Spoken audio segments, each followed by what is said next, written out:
exterminators outside. Because white people do get life. Spirit of Venus extravaganza. Welcome back to because I said this on my other podcast. I got to stop saying welcome back because this could be your first episode. Although I think for this podcast it makes more sense to say welcome back because if this is your first episode, I feel like maybe you should watch the full season For the Love of DILFs and then watch this. So you know what? Scratch that. Welcome back to Baby Daddies, the podcast where Imario and I get together and recap For the Love of DILFs Season 3. However, the season's over. But if you remember last year, we did a little retrospective after the season finished. And this is kind of our version of that. For this season, we are joined by none other than Victor Yates. How are ya? I'm incredible. First, thank you all for having me on. Of course, I really appreciate it. And everyone involved, we love your support. You don't have to review the show, but you do. And we all look forward to it. And I'm really excited to chat with you all. Thank you. We have a lot of fun doing it. It is a lot of fun. Yeah. But before we get into everything, Imario, how are you?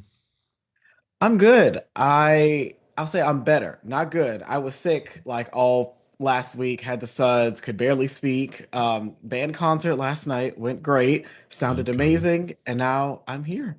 How are you? Amen. I'm good. Once again, I continue to forget every life update I ever have. The week passes by and I go, what just happened? I got hot pot for Valentine's Day, so that's kind of I really saw it. Looked really good. It was the highlight of my week.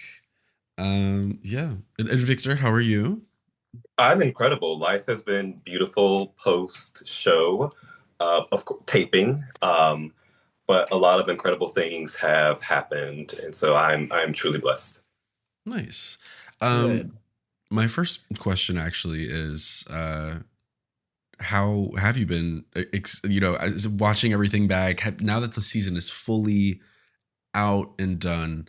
How have you been while watching every week, and have you been doing any? I know for parties. Season 2 they did viewing parties and things like that. Yeah. How's your experience been watching yourself on TV? So before I say that, I do want to say something to you two incredible hosts and to anyone watching. If you were offended by anything that I said during the show, I apologize sincerely. That was not my intentions to offend anyone. I had a shared experience with my castmates, and my commentary was directed to them and not to our community. I love the documentary Paris is Burning. And so I watched it before going, and the spirit of Venus extravaganza took over me during my confessionals. Touch all the skin. And sometimes I think one of you said that I was a little spicy, and I was, because there's a lot of things, of course, in reality TV that you cannot put into the final edit. And so a lot of the things that you see, we're often reacting to things that are said while a camera isn't filming. And so I hope that kind of adds context. But at the end of the day, it is a reality show. And so in order to enjoy it, you don't have to fill in the blanks. You don't have to write an op-ed piece for the New York Times. We are here for you to fall in love with us, to root for us, and you can have favorites. But it's just a reality show. It's for entertainment purposes. 100%. I mean, we said it damn near every week. We're like, you may have pissed us off a little bit, but damn, is it good TV? It was such good TV. and the TV was fantastic. So, I mean, we're gonna get into the bed bugs of it all. I just I wanted to talk about some stuff before we even got into the show. First off, I wanted to talk a little bit about your book. I did a bit of research on it for our first episode of the season, where I kind of introduced all the daddies that they had told us about. However, I was really curious about what led you to these specific character decisions, as far as a half Somali, half Cuban teen, being set in Beverly Hills but not California, Beverly Hills, Michigan, things like this. I was just curious about kind of your thought process when going into this Yeah. book. So queer history isn't taught in school at all. And so I'm an educator. And so I wanted to write a character that anyone reading it, they could see themselves in the character. Um, and it deals with, it's called A Love Like Blood for those who are listening. And it deals with race, religion, immigrant life, um, sexuality, and how those things can disrupt the father-son relationship. And it's not necessarily a coming out story, but a coming in story. And so this character is transformed. And I wanted also parents to have something that they could like talk about with their children who are queer, and they can really talk about the queer experience. My goal was also to like, have this taught in schools, maybe not like, middle schools, of course, but like high Mhm. schools to really have discussions about what it means to be queer today. Okay, Okay. I'm excited to check it out. Okay. Just from redoing the research, I was like, I could use a book. It's been a second since I've read. So Hmm. I've been on comic books lately. I'm like, I need something a little more meaty. Okay. And it won the The Lambda Lambda Literary Literary. Award for LGBT debut fiction. And so Mm-hmm. I'm a two-time Lammy Award winning writer. Okay, you gotta let them Hmm. know. Congrats on your double win. Thank Yeah. you. Thank you. Um, how did you become acquainted with Daddy TV? So I was obsessed with season one. And Okay. Same. it's such a special show. Like, there really isn't any other show that looks into intergenerational dating. And I love that it could be like, something where they're casting off of Instagram and everyone is like, six packs, walking New York runway. Exactly. But it's also about the diversity of the cast members. And Daddy TV does an incredible job with casting. Every person that has entered the DILF mansion has a unique story. And so I was like, I have to be a part of this. And I'm a storyteller. And there's something really beautiful about reality TV, how you can reach millions of people across the world and you can create conversations about um, so many things that we experience as queer people. Speaking of your storytelling, Mhm. I have been kind of stalking your YouTube for the past week or so. I had no idea that you had such like a storied YouTube career. Oh yeah. And then I was recording my episode for my other podcast with Nigel, and he was talking about how the two of you knew each other before the show. Gosh, yes. Mhm. What got you into doing like entertainment news Yeah. reviews, especially like Yeah. queer stuff? What got you into all that? Definitely shout out to Nigel because I would not have my career without Nigel. Um, Nigel really helped me to get to where I am today. And if anyone listening is really interested in like jumping into YouTube to make it a career, you definitely should reach out to Nigel. He's a YouTube coach. And so I worked in education for a number of years and I was just burnt out. And so I started working in social media management at a dermatology office. So my job was to bring in influencers to get them to create content in our practice. And I would edit the content, post it to YouTube, Facebook, Instagram. And the pandemic happened. So I was like, I really want to continue working on my craft. What can I do? So I had a YouTube channel, but it really wasn't going where I wanted to.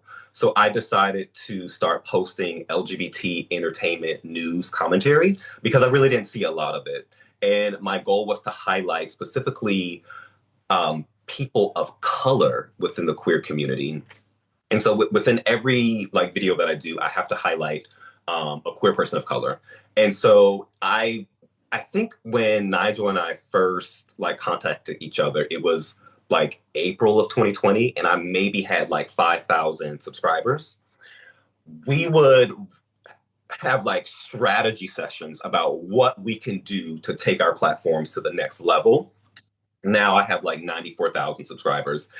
Because of this show and like my crazy life, I haven't really been posting actively. I plan on returning to the channel soon, but this life has been crazy. Fair, fair. Yeah, I would As it just has. in the couple of videos that I was watching, I love how like well researched it is. Like the fellow travelers video, you went into like historical bits. You posted one of my favorite news articles in your B roll, the Queen's stinging mad piece that was in the news. I've used that several a time in my Okay. years. Oh, I love that. Yeah, I just love how like researched it all is. It's like not it's about the entertainment, but it's also I like you go into the real world of it. I wanted to ask what your writing process is like, because I'm a musician, so I know what the process is to like write and arrange music and things, but I'm not a writer. So I'm like wondering, Yeah. like, how do you start? Like, whenever you get an idea, do you start with like the characters? Do you start with Yeah. the setting? Like, how does Yeah. it start? You Beginning know to what? I end? would say I have met a lot of people who they're afraid to start writing a new project because they don't know how to enter this new world. And Hmm. so I would say it's actually easier to journal. So like I have a journal with me at all times, and I'm always writing down images that I see in the world, um, ideas that I have. Um, but for my novel, I will say that I was walking down the street late at night, and there was this street light, but it was glowing orange. And I saw this man like walk from behind this light in like a trench coat hat, and he was smoking a cigarette. And I was like, oh my gosh, that is going to be um, the first line of my novel. And the beautiful thing about the creative process is that you'll have something that you think is complete, and then you have the editing process. And so that first line, that first chapter, I just scrapped from the novel because it didn't work. And so there are 100 ways to like start a story, a novel, a poem, but know that sometimes you have to like kill your darlings and get rid of some things. So just literally do everything. Like the creative process never stops. So just do it. That's my advice. Just do it. Okay. Nike, sponsored by Nike. Yeah. Yes. Yeah. uh, Swapping gears a little bit, so let's talk a little bit about the show. Did you have time? How much time did you have to use your typewriter? We know that production has y'all working from sun up to sundown. So when Ass you mentioned sundown. that you brought your typewriter, the first thing Mario and I said was, "Now when is he going to use this? How Yeah. often did you get to use it?" Almost every day. So we filmed in California. I live in LA. So I wasn't Mhm. that far from where we were filming. And so I went by car. So I was able to, take it with me. I'm in a queer typewriter poetry collective called Pride Poets. And we set up our typewriters at Pride festivals, galleries, museums, and hopefully, I'm working on an opportunity with World Pride to bring the collective out there. Okay. So stay tuned to my Instagram if you're going to be at World Pride. Um, but my goal was to showcase poetry. Like, I love sharing the magic of poetry with the world. And I challenged myself to like, type every day. We do have like long days, but I'll make time for writing no matter where I am. Nice. Yeah. Mood. Starting Working off 10-hour episode, days. I'll yeah. make time for video games. You're right. Yeah, because we make time. We make time to play video Hmm. games. So there when there's a will, there's a way. Yeah. Exactly. Um, Starting off episode one, you're coming into the house. You talk about being anti-app. And I remember in our recap, I was kind of hoping that I would have the opportunity to ask you to like expand on that a little bit. And now I have this opportunity. Yeah. So let's talk a little bit about you being anti-app. So I will say that I'm not anti-app the way that you think I am. Okay. Um, I support people who use dating apps. Um, I support dating apps that have sponsored my YouTube channel. Okay. But Okay. but I am anti-app because I don't need to use an app because I have this face. Okay. Okay. So I don't need it.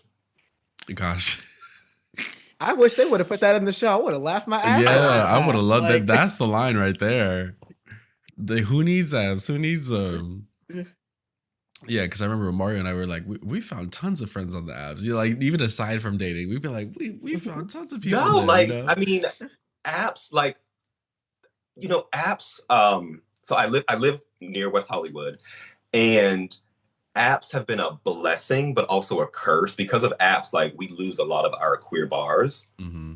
and so you're able to create like a digital space. But they are for connection, no matter what that connection is. There's so many people that have like met their partners on dating apps, so there's nothing wrong with the apps. Yeah, I support app culture.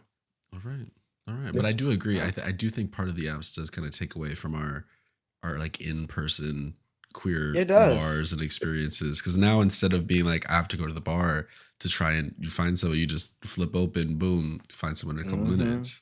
But you know what? The beautiful thing about queer culture is that you don't need an app.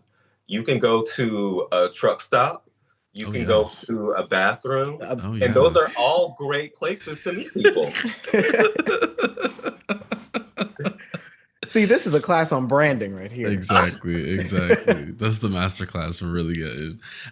When you ask episode one, you asked Jay, David, and Timmy if they had any favorite poems or poets. Now, did you expect them to have actual answers to this? Yeah. Poetry is all around us. Like, the first time I read a poem, I was 13, Okay. and it was Maya Angelou's The Black Family Pledge.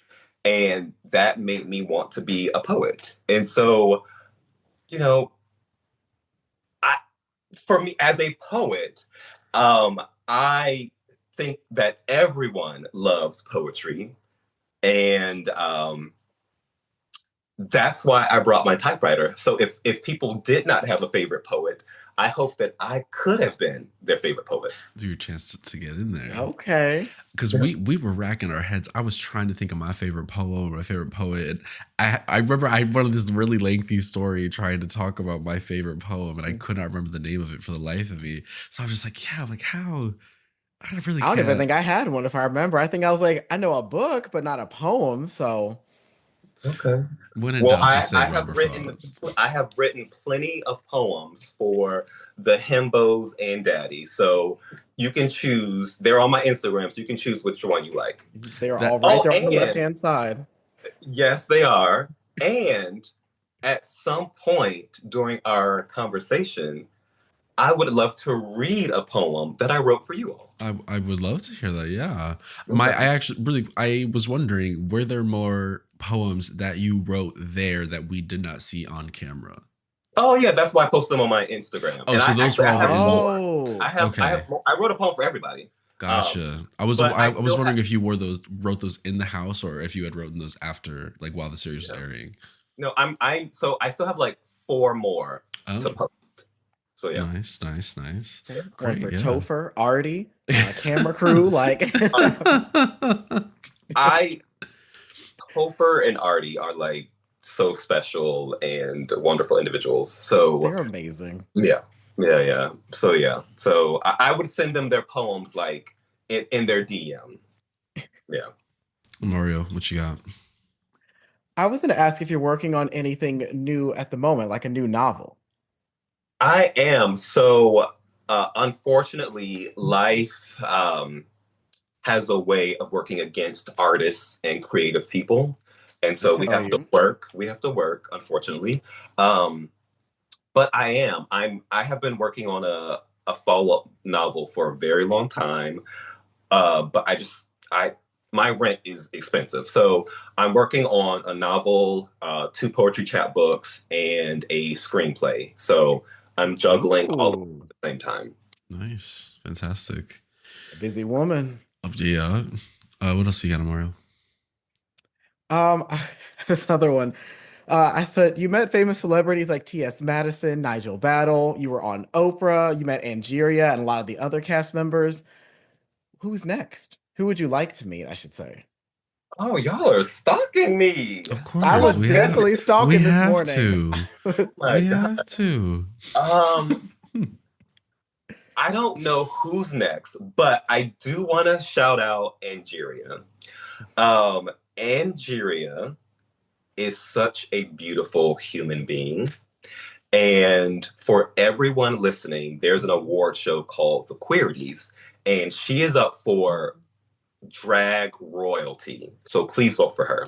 I met Angeria at the season 2 finale in March of last year.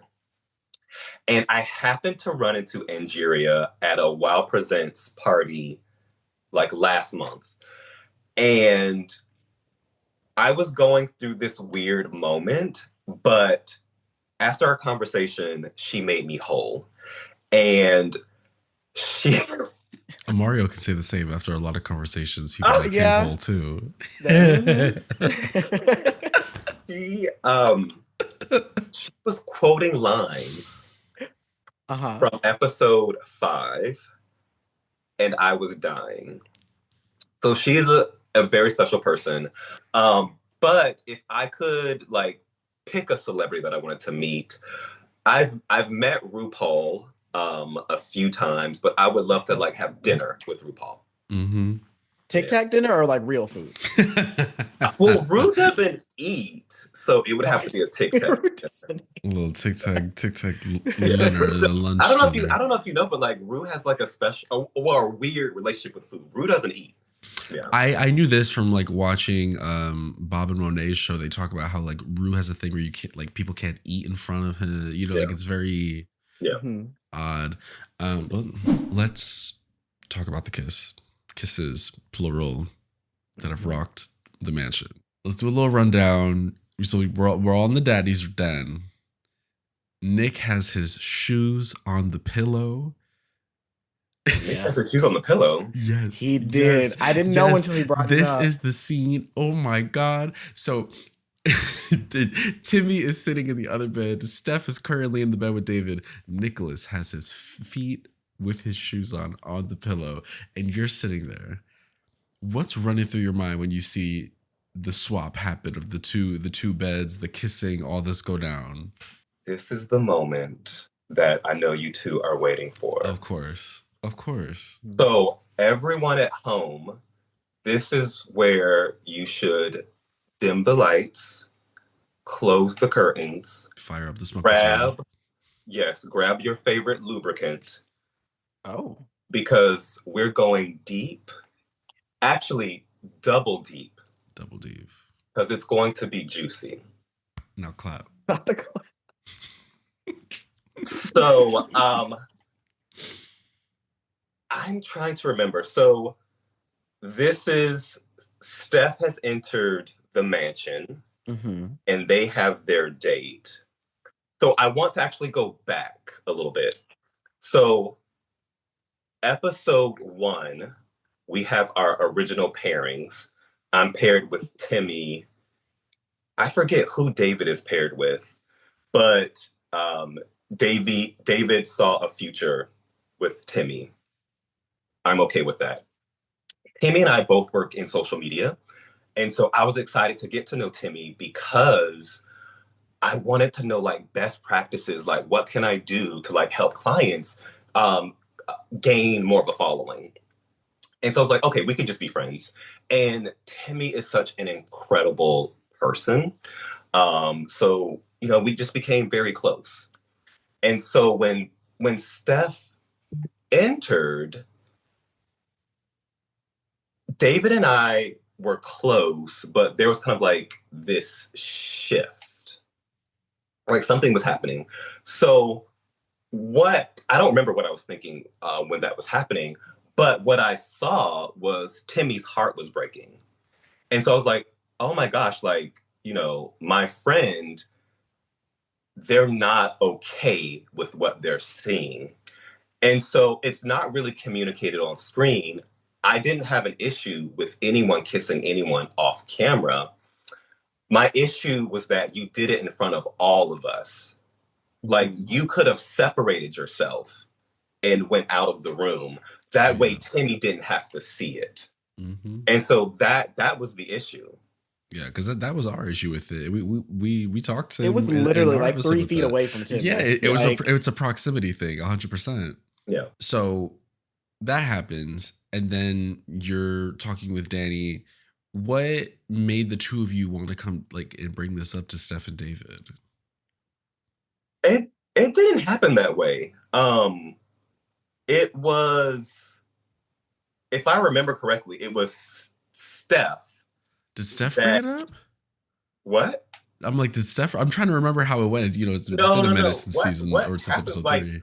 and this is the thing that I did not come into the house to attack anyone.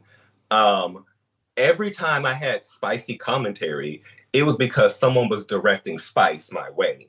Okay. And so, how the conversation went, Steph wanted to know why Danny and why our relationship wasn't as like um, I think that's physical or something. as physical everyone else's. That's how that conversation started. Mm, And so my thing was that you should just focus on your relationship and not worry about what we're doing. So that's how that conversation started.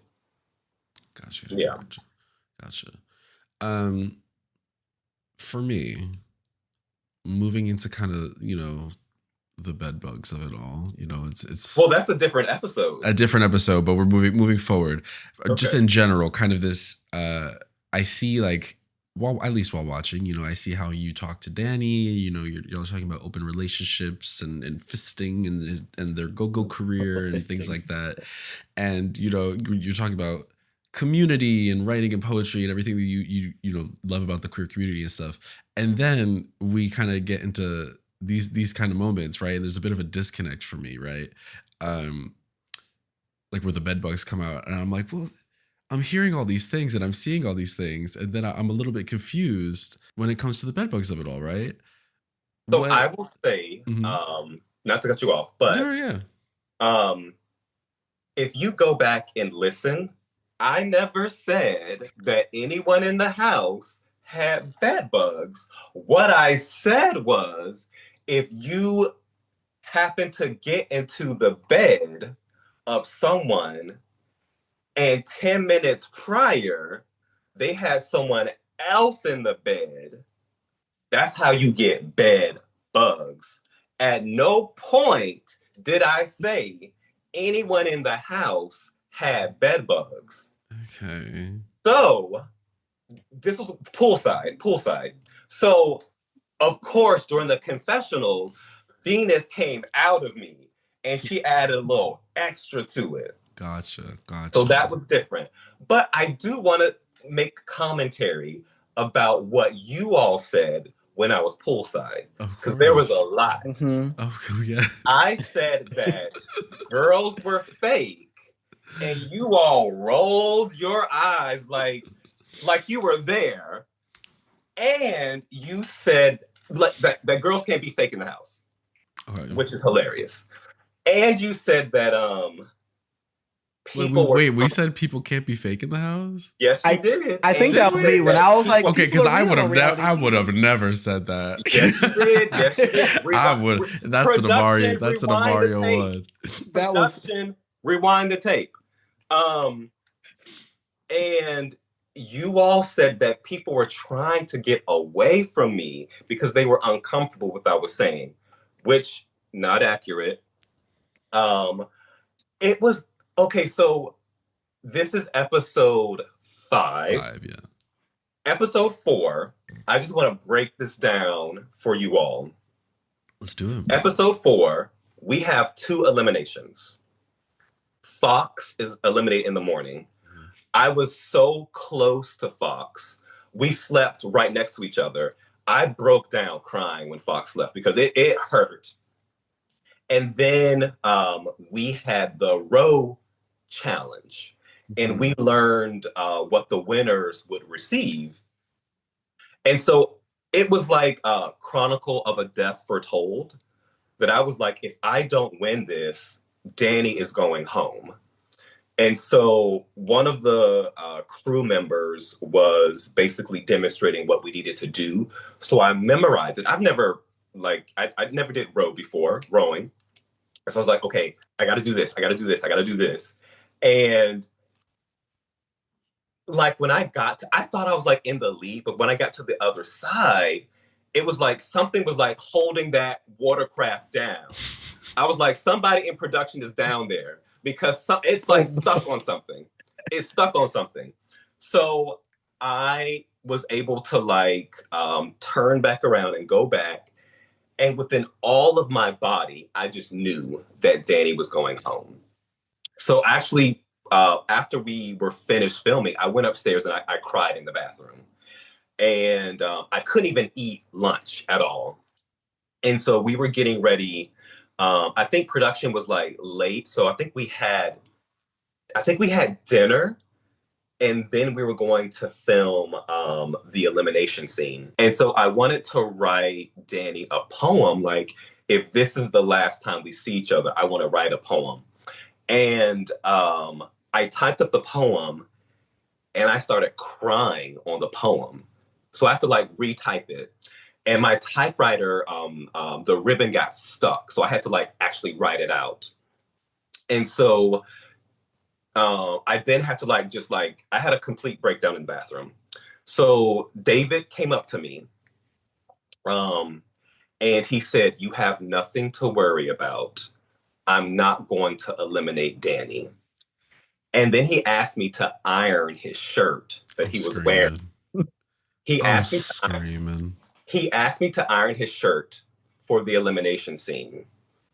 And so I felt some relief. I'm like, oh my gosh, like my friend isn't going to eliminate Danny. Then we're filming and he says Danny's name. Furious. I understand it's strategy. You want to play a game, but don't play in my face. Don't do that. And so that's why episode 5, I was livid. The new Victor. Livid. Livid. And we just were not the energy in the house changed. And there are a lot of things that I cannot say because I have the NDA, but there are a lot of things that I won't say because I'm not here to tell you something negative about a castmate because I don't want your perception of them to change because I'm not going to do that. Like, I don't have to tear down someone for you to understand what all happened. So episode 5, I was like, you're getting a new Victor. And it's because of this particular situation. So everything that I said, it came from that place. So we shot the pool scene, and then I was an emotional wreck. I actually broke down crying again. I had to go see the mental health therapist on set, and I wanted to leave because I was like, I'm done. Like I'm gonna get kicked out anyway. So let me just pack my bags and leave right now. And the mental health therapist shared something beautiful with me, and he basically stated that you're looking at yourself in a mirror right now, and there's certain fragments that are broken. What would happen if you would push away those broken pieces and make yourself whole? And it just created this fire in me to stay. And so we had that art challenge. And then we learned what the winner would receive. So I was like, oh. So I literally ran around the house trying to like get things for Adonis and our statue art. challenge. Yeah, the statue challenge. And so I was grabbing fruit. I was grabbing blankets. I was like, we're going to create like some clouds with some blankets. We're going to have like this ambrosia salad. Okay. And Adonis was like, we need to simplify this. So I am so grateful that Adonis was there because Adonis was able to kind of like um, help me to calm down, relax, and see what it should look like. And it No. is because of Adonis that we won. Like, I was trying to do like everything, like stunts and shows. And oh my gosh, Was it was such a beautiful moment. And I'm so glad that we were able to do that. And so then fast forward to the elimination. And so I didn't want to come off spicy. I didn't want to. Um, but I was still hurt. Like I was hurt. I was still processing what happened because like we have very long shoot days. They're very long. And I couldn't even eat dinner that night because I was like something is missing. Like where's Danny? And like Danny and I are complete opposites. I'm very closed off to the world, and Danny is very open to the world. So I was able to kind of like really learn a lot from Danny and also like the importance of like community spaces. So we had like these incredible moments and I'm like this isn't fair like yes, you know, play the game but you really took something from me. So I was devastated. Um and so that's how Bedbug Gate. Bedbug Gate. It was the first bug. That's how. Mm-hmm, Yes. mm-hmm. So you didn't say anyone specifically had bed bugs. You just I surely did not. I implied that surely bed did not. bugs may be present. Yeah. But my thing is, aren't you all sharing beds? Everyone's on No, but everyone's no, beds. I didn't say anyone had bed bugs. Oh, but I do also want to say something that did hurt a bit. And Jake, you said it. I did. It's the Anita Bryant. It's definitely. Oh my God. Oh, look! I invoked her name and the lights went out again. Oh, damn it! This she's crawling up from I'm gonna hell. leave this one on and just like pray that. So I'm gonna bring up something. Omari, I want you to send a virtual hug to Jake. Okay. Um, and you know, keep that hug there. Oh, So hold my Jake, finger.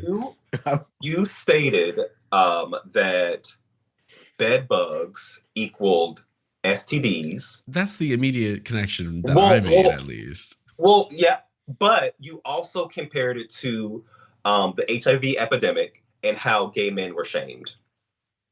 So never in my mind did I equate bed bugs That was going to be my next question. with Yeah. STDs and the HIV pandemic because I had a shared experience with my castmates. And for me, it felt like a lot of your commentary, you were filling in the blanks with your lived experience. And so the people that hurt you, I will hurt them. Okay. Because I love everyone in my community and I embrace everyone in my community. And never did I associate bed bugs with STDs. Like that just doesn't even go together. And honestly, truly, anyone listening, if you associated bed bugs with that, that was not my intention. It, it, it, it, it really gutted me. Like it gutted me and I could have said it differently. And, you know, I kind of like wish I would have said it differently because that wasn't the thing. That wasn't the thing at all. Yeah, because when we watched it, I remember we texted each other. Like it was the immediate connection that both of us had made for it. Yeah. Like independently of one another. Yeah, because we don't watch the episodes together. I think Jake watches it like on Tuesday. I watch it on we like used to watch Wednesday, it together. Thursday. Back when I used to live around the corner from Imario. Now I live a little farther, so it's a bit harder. But yeah, it was texted definitely each other. like a. Yeah, Mario, you continue. You say it. I'll say it was definitely like a. Did this really just happen? Because as a viewer, the way it came across on camera was like this person's sleeping around, they're dirty, the bed bugs, STI coded Yeah, language. that's kind of how we got to that Mhm. that place. Yeah.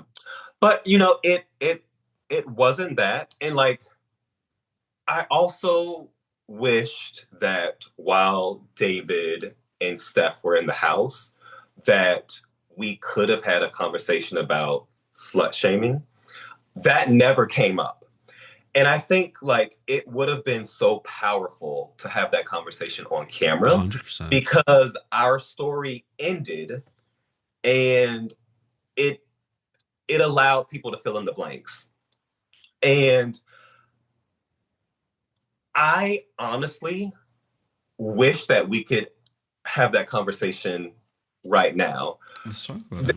There were a lot of things that were said in interviews and on this platform that are not true. And so, one thing that I do want to say is that um, after we taped, someone brought up slut shaming during the finale, Mhm. but it came out in a very aggressive way. And so you cannot have a conversation when someone's being aggressive. And so we all, we took a shuttle to LAX and I had a very long conversation with David and Steph, and I apologized to them. And I told them that I was really excited about what we could do as a cast together, post airing of the show. And I really wanted to develop friendships with them. So individually, I have messaged both of them about various things. They never brought up any of that. We had a premiere party and we had a viewing party, and David was at both of them. Steph was at the premiere party. I hugged them both. We had long conversations. At the viewing party was in New York. Very long conversation with David. At no point did anyone talk about slut shaming. And so for me to hear this after all of this was a slap in the face. And I do want to say Steph was on, and Steph talked about episode 5, how my presence was disturbing, and I was trying to exchange pleasantries with Steph. You two know a lot about the timeline for the show, how we tape. Episode 5, David's eliminated. Steph and I are literally about to walk um, close to each other, and I give Steph their space. Shooting is done, and we have to tape our confessionals. So I knew that Steph was upset, so I wanted to chat with Steph to kind of like de escalate. It did not go that way. Production had to separate us. We did not exchange pleasantries at all because it was literally like 2 a.m. at that point. I went to bed. The very next day, so in the morning, the daddies, we would all go for walks around the lake, and then we would do push ups. By the time that we had completed all of that, it was time to shoot. So I didn't even see Steph um, before we were shooting. So there was no way that I had time to exchange pleasantries with Steph. Steph stated that I was trying to give them advice about their career. And I want to say that that conversation happened the first day that Steph arrived, Okay. not the last night that they were in the house. I was telling Steph that during the pandemic, I was able to survive getting art grants. And I wanted to help them in their career. Steph is an incredible dancer, has had an incredible career. And I was just trying to provide advice. But for Steph to edit the conversation that we had and to make me look bad, I didn't like that. Also, David had an interview with Pride.com, and Talking the about the headline bed was scene, yeah. um, the headline was like, Victor sleeps with other daddy. If you just read the headline, you would think that I had a sexual encounter with someone, That's how it sounded, and then you read it, it's That's like, oh, exactly how it came across. which I didn't. Like, there are literally cameras all over the well, house. listen, we have been asking for daddy on daddy since season 1, but that's besides the point. That's not what happened. And so it's like, we should not tear each other apart to give, you know, outsiders this red meat to like tear each other apart. We should not do that. And it was just a wild headline. And only if you read it, you would see, oh, it's not this, it's this. Um, and so to Steph, David, I have nothing but love for them. If any of them called me right now and said that they needed my help, I would move mountains to help them however I could. Um, I have had a lot of success in my life, but I think being on the show is something that I am most proud of. I love queer energy. I thrive off of queer energy, and I am forever bonded with those individuals. And I love everyone. I love all of them. But it really broke my heart that it came down to these very specific things that were said. And I I feel like they are hurting where, this happened a year ago. And if we could have had a conversation, whether it was on camera or off camera, I want them to find healing because I don't want any of them to walk around with trauma. And so, like, my heart breaks for that to be their truth. It is not the truth, but it is their truth. But Okay, I all right. want them to seek healing. Okay. Do you think watching back any part of the show, you feel like you have had to do any healing or find any form of catharsis from that? Listening to this platform, I had to find healing. It wasn't anything on the show because I think I know what happened on the show. There were some negative things that came from this platform, and I think, it's no shade. I think Steph was comfortable saying that because of things that were said on this platform. Um, and I can't, you know, what you feel is what you feel. Like, I'm not in control of that. Um, but I think it was easy because of this platform. Okay. Yeah. What did you feel when watching things back? How did you feel watching specifically the compatibility test? Because for me, that watching it for everyone is always a really stressful time. But as someone who actually did it, how do you feel watching it back? Just like seeing like the different, the times that you and Danny may have not been on the same foot. I haven't watched it. Oh, I didn't watch it. oh, Okay. So I don't know how it played out on camera. the Romeo and Juliet episode, the eliminated folks come back. How did it feel specifically, actually, first seeing them all come back out, and then secondly, when they decided to choose Timmy and Nicholas, when it all signs were kind of pointing to you and Danny? I would say that all signs were pointing to us. But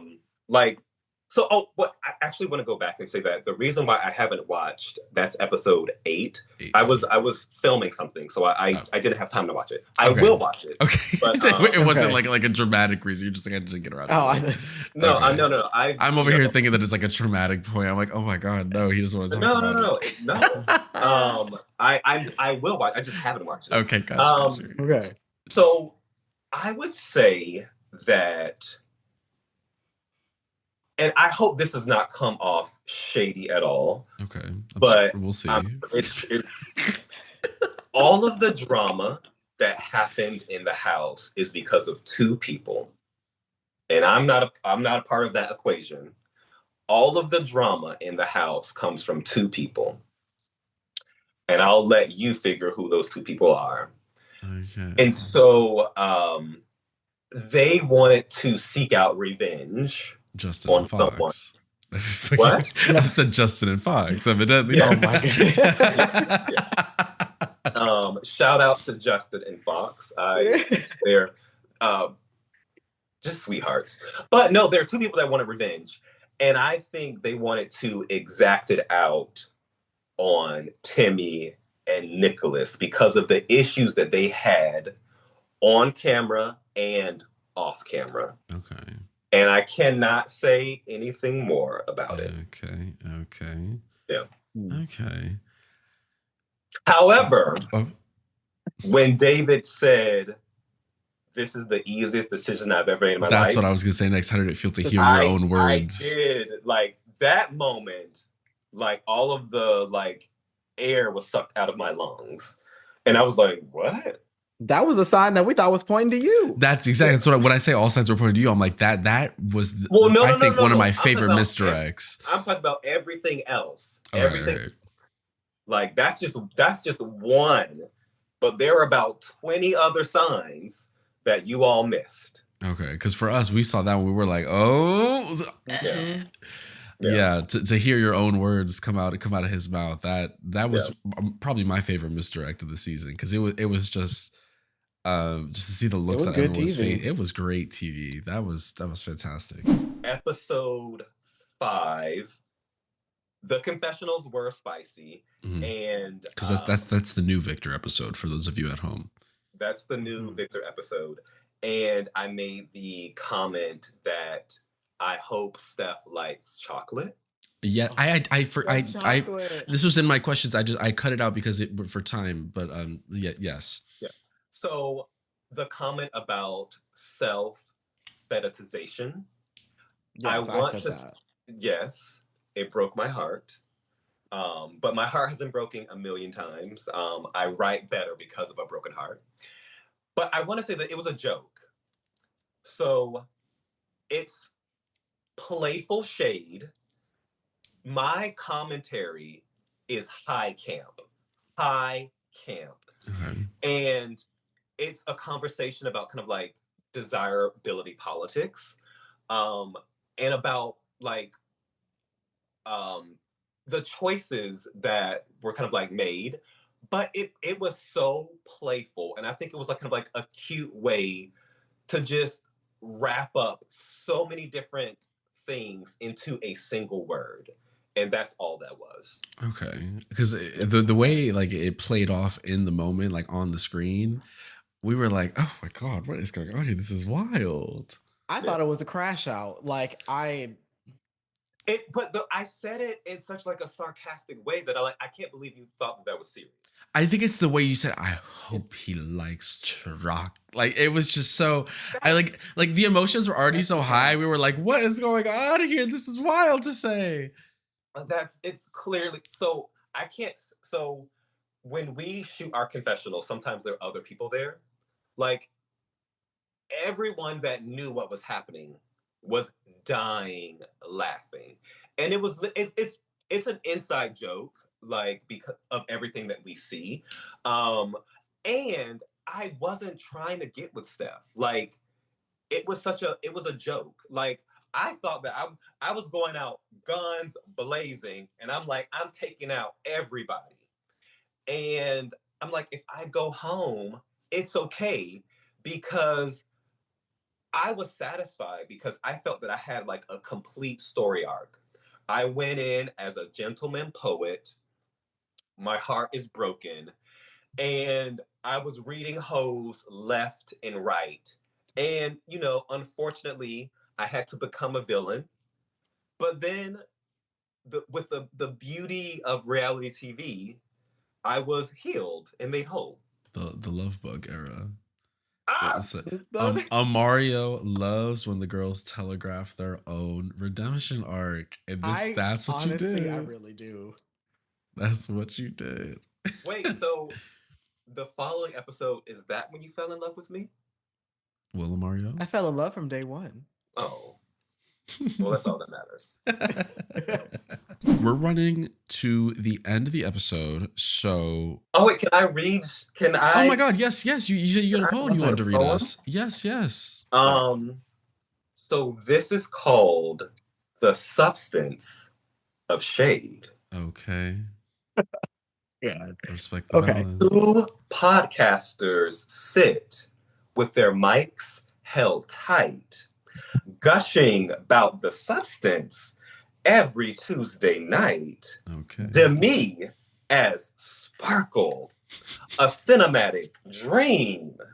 The Walk of Fame scene, a 5-star scream. Yeah. But between their praise and cult classic lore, they've got one person they truly abhor. Okay. A typewriter poet in sunny LA who they roast and drag in the pettiest way.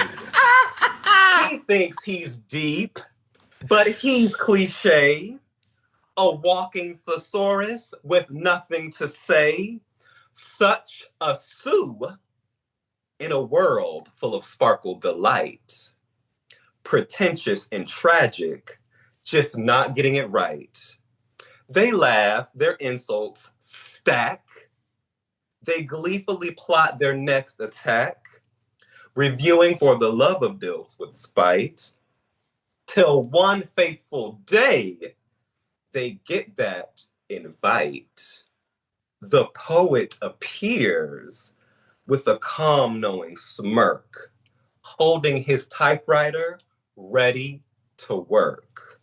Keep talking that talk, keep hyping that mic.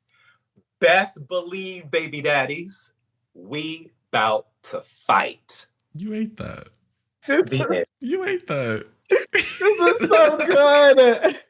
You ate that. That was So fantastic. I will say that you two inspired me to watch The Substance. Oh my God. Okay. And This is all we could ever wanted. and I'm literally about to cry right now. am obsessed with The Substance. And so it was watching The Substance that I realized I was able to process, because I thought you two hated me.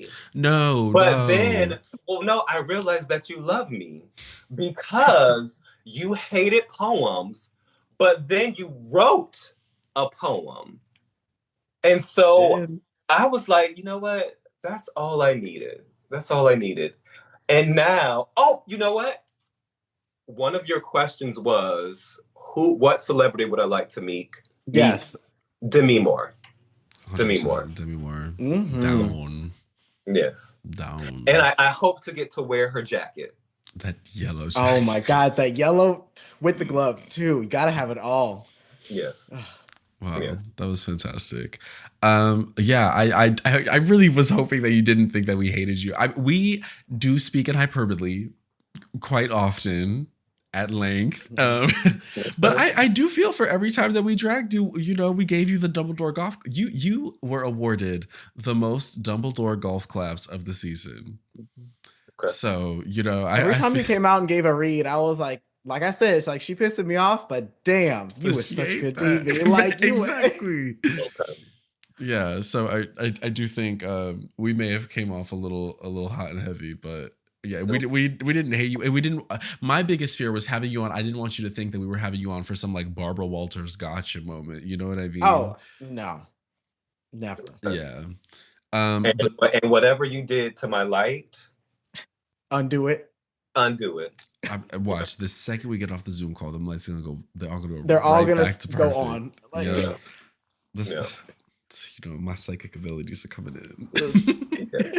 Well, Victor, thank you so much for being out here. Do you want to promote anything you got going on and let the people know where they can find you? To the listeners at home, if you're interested, you can follow me at Writer Vic Yates on Instagram, TikTok, but most importantly, YouTube. I'm on the road to 100,000 followers. So get your grandma, your cousin, all of them to follow me too. And if you live in LA and you follow me, and you prove it, I'll give you the best hand job of your life. I'm screaming. I'm I'm about to screwed. make 5 YouTube accounts tonight. And okay. Do you have any last words? And let's dispel the bed bugs once and for all. We're Oh dispelling the my bed bugs. God. We're dispelling the slut shaming. Last thoughts on this before we lay her to rest. Because the exterminator's outside. So whatever you got to Yeah. say. I got a what's the called? I Orkin's on the line. I live in bathhouses and I often type poems there. And I'm the most sex positive person you'll ever meet in your life. And so I am deeply sorry that I used bed bugs. I should have said they had lice instead. Because white people do get lice. Oh, I'm sorry. wait! Let me drink my water so you can't see my face. Like, I was not here for that. You know what? I should have said that they were deeply beautiful people who are flawed. That's what I should have said. There we go. There. Yeah. Well, Imario, Yeah, bring the extra strain. Imario, where can the people find you? You can hold on. Sorry, let me recompose myself. Okay. You can find me stabilizing my booty hole on Twitter, Blue Sky, and Instagram at Booty Origami. Amen. I've been Jake, and for the last time this season, you can follow me at Krogunk or Poison Touch Pod. My other podcast where Again as Friends give you the best and worst advices with all ways predicaments. My episode with Nigel Battle should be out around the same time as this episode. We had a fantastic time. We talk about all types of mess, and listen, the Valentine's questions did not disappoint. Ooh. The girls are having a time with many a hookup. So go check out that episode. Yeah, we will catch y'all when we do our retrospective reviews and recaps on season 1 of For the Love of DILFs. We're going to take, a month or so off before we dive into those. We'll catch y'all on the flip. You were awarded the most Dumbledore golf claps of the season.